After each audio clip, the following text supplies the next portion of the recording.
سورہ قصص کی غالباً آخری آیات ہیں، ان الذی فرض علیک القرآن لرادک الی معاد۔ جب ہم پڑھتے تھے تو بیرہ شریف میں ہمارے مفتی صاحب ہمیں فرماتے تھے کہ اس آیہ کریمہ کی تاثیر یہ ہے کہ جب بندہ حرمین شریفین میں جاتا ہے،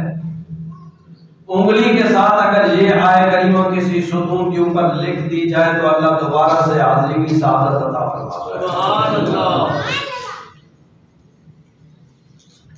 اس وقت تو سنی تھی، گزر گئی تھی، لیکن بعد میں جب دیکھا ہے کہ آخر اس میں کیا رکھا ہے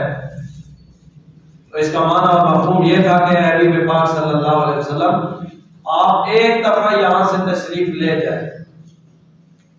ان کے دکھوں کی وجہ سے، پریشانیوں کی وجہ سے، رکاوٹوں کی وجہ سے، ظلم و زیادتی کی وجہ سے نبی رحمت صلی اللہ علیہ وسلم کو اللہ کریم نے فرمایا آپ ایک دفعہ یہاں سے تشریف لے جائیں، آپ بڑی شان و شوکت کے ساتھ واپس یہاں تشریف لائیں۔ سبحان اللہ۔